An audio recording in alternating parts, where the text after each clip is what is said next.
प्रिय शिव भक्तों, जब 12 ज्योतिर्लिंगों से शिव का तेज जीवंत होकर बोल उठता है तो हमें समझ लेना चाहिए केवल मूर्तों की कथा नहीं, ये ब्रह्मांड की अंतर्नाद है। आज मैं आपको ले चलूंगा सोमनाथ से लेकर वैद्यनाथ तक के पावन स्थलों पर उभर रहे उन रहस्यमयी संकेतों की अनूठी यात्रा पर जो हर उस मनुष्य को कंपक पा देते हैं जिसकी श्रद्धा सच्ची हो। हर घटना में शिव की करुणामयी चेतना छिपी है। आइए इन झलकियों को महसूस करें। गुजरात के तट पर खड़ा सोमनाथ मंदिर हर सुबह सूरज की पहली किरण को अपने माथे पर स्वीकारता है। वर्षों से यह दिव्य स्थल बार बार टूटा लूटा, फिर युग युगांतर बाद पहले से भी अधिक भव्य स्वरूप में खड़ा हुआ है। शिव की अडिग प्रतिज्ञा है। पिछले कुछ वर्षों में जब समुद्र ने अचानक भयावह गर्जना की, असामान्य ऊंची लहरें उठी, साधु पुजारियों ने पहचाना यह साधारण तूफान नहीं, शिव की चेतावनी थी। कुछ महीनों के भीतर 2023 में टर्की, सीरिया, अर्थक्वेक और भारत में भयंकर तूफान ने मानवता को कांपा दिया। और अभी जनवरी 2025 में बिना किसी आंसुओं के उल्टी उड़ते ध्वज ने अकल्पनीय शक्ति का संकेत दिया। फिर त्रिशूल आकार के बादलों ने 3 घंटे तक आकाश में मंडराया, परंतु वीडियो अल्पक्षण में इंटरनेट से लुप्त हो गया। क्या कोई अदृश्य शक्ति से छिपाना चाहती थी? जून में मंदिर की घंटियां जो हर रोज आइडेंटिकल स्वर बजाती हैं, अचानक किसी अमूर्त लय में गूंज उठी। शिव की मौन भाषा में तैयार हो जाओ, एक नई हलचल आने वाली है। उज्जैन का महाकालेश्वरी स्थान स्वयं शिव का रौद्र रूप है, जहां समय ठहर सा जाता है। हाल ही में आरती के दौरान गर्भगृह में हल्की भाप सी उठी, मानो शिवलिंग अपनी आत्मा में हलचल ला रहा हो। उस स्तब्ध क्षण में हजारों भक्तों के दिलों में कंपन उठ गया। जियो महाकाल स्वयं बोल उठाओ। इतिहास गवाह है, 1992 में अग्नि मौन हुई, 2 दिन बाद दंगे भड़क उठे। 2004 में बिना जल के बूंदों की बारिश, फिर महान सुनामी ने लाखों प्राण छीने। अब मध्य भारत में तेज लू, जल संकट और सामूहिक बेचैनी ने जन्म लिया। क्या यह भी महाकाल की चुपचाप दी गई चेतावनी नहीं? जो इसे समझ गया वह सुरक्षित, जो अनदेखा कर गया उसे महाकाल अपने संकल्प से झकझोर देंगे। काशी, जहां शिव स्वयं करुणामयी रूप में विराजमान है, लेकिन एक आरती में जैसे ही जल अर्पित हुआ, शिवलिंग पर अचानक उभरी लाल रेखा ने सब श्रद्धालुओं को स्तब्ध कर दिया। न सिंदूर न चंदन मृत्यु के सिवा सब कुछ क्षण भर के लिए थम गया। ये कोई शोभा संकेत नहीं, बल्कि विपत्तियों की लिखावट थी। पूर्व में गंगा के अचानक लाल हो जाने से फैली महामारी की कहानी तो आपको याद ही होगी। काशी का हर संकेत केवल नगर का नहीं, संपूर्ण भारत का भाग्य लिखता है। लाल रेखा का प्रकाश जब भी चमकता है, मानवता को अज्ञात संकट की तैयारी करनी चाहिए। त्र्यंबकेश्वर, जहां शिव का तीसरा नेत्र केवल तब खुलता है जब विनाश के समय की बाहें फैलने को तैयार होती हैं।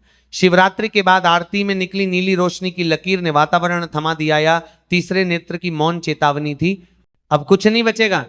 पूर्व में भाद्रपद पूर्णिमा पर महसूस किया गया भूकंप समान कंपन, और उसके कुछ दिनों बाद आई भयावह बाढ़ के दृश्य आज भी आंखों के सामने हैं। सह्याद्री की गोद में बसा भीमा शंकर, जहां शिव ने राक्षस भीम का संहार कर अपनी रौद्र विभा दिखाई थी। हाल ही में आरती के समय बिना अभिषेक के शिवलिंग से उठी ठंडी भाप ने भक्तों को झकझोर दिया। शिव के तांडव का आह्वान, युद्ध आने वाला है, भीतर या बाहर। 2008 में महाशिवरात्रि से पहले टपकती बूंदों ने भारत में धमाकों की लड़ी को जन्म दिया था। अभी भी क्षेत्र में अनियमित बिजली गिरना, कोहरा और असामान्य मौसम विचलन हैं क्या? यह साधारण जलवायु नहीं, शिव की चेतावनी नहीं। नर्मदा के बीच निर्मित द्वीप पर विराजित ओमकारेश्वर, जहां शिव ने ब्रह्मांडीय ध्वनि ओम को जन्म दिया था। रात में द्वार बंद होते ही परिसर में स्वयं गूंज उठा ओम। यह स्वर्गीय घोषणा थी कि संहार का पहला अक्षर बोला जा चुका है। इस गूंज के बाद भारी पॉलिटिकल अस्थिरता, प्राकृतिक आपदाएं और नदी का असामान्य बहाव, यह सब सदैव उसी ओम से पहले घटित हुआ। अब जब पुनः गूंज सुनाई दे रही है, तैयार रही है, पुरानी दुनिया की संरचना टूटने वाली है। झारखंड में स्थित वैद्यनाथ, जहां शिव ने रावण के बलिदान से अर्जित वैद्य रूप धारण किया था, पर हाल ही में शिवलिंग पर उभरी चमकदार दरार ने संकेत दिया अब केवल स्वास्थ्य का वचन नहीं बल्कि आत्मा के रोगों का कारण बदलने का समय है। 1918 में स्पेनिश फ्लू के पहले नीली भाप, 2003 में सार्स के पहले तेज गंदी इतिहास यही कहता है कि वैद्यनाथ का मौन हलचलों से भरा होता है। अब जब पुनः चमक दिखी है, सावधान रहे, आने वाली बीमारियां केवल शरीर की नहीं संपूर्ण सभ्यता की आत्मा को चीर डालेंगी। करुण पुकार। उत्तराखंड की बर्फीली चोटियों पर स्थित केदारनाथ यहाँ का शिवलिंग केवल एक मूर्ति नहीं, हिमालय का हृदय है। कहते हैं यहाँ शिव स्वयं ध्यानमग्न होते हैं और हिमखंड उनके मौन का प्रतीक है। परंतु जब हिमालय की चुप्पी टूटती है तो दुनिया कांप उठती है। हाल ही का संकेत में 2025 की बात है। एक सुबह आरती के समय केदारनाथ की चोटी पर बर्फ की एक विशाल परत अचानक दरक गई। ये कोई साधारण हिमखंड नहीं था। पुजारियों ने देखा कि दरारों ने त्रिशूल का आकार बना दिया था। यह दृश्य मात्र कुछ ही मिनटों तक रहा और फिर हिमखंड गिरने से पहले ही बर्फ ने अपने आप को समेट लिया। भक्तों ने इसे दिव्य लीला माना, लेकिन संतों ने साफ कहा जब केदारनाथ रोते हैं तो पर्वत रक्त बहाता है। इतिहास भी यही कहता है। 2013 में केदारनाथ में फ्लैश फ्लड आने से ठीक 2 महीने पहले मंदिर परिसर के पास की बर्फीली जमीन से पानी रिसने की घटनाएं हुई थी और अब 2025 में असामान्य कंपन और पर्वतों में अजीब गड़गड़ाहट फिर से सुनाई दे रही है।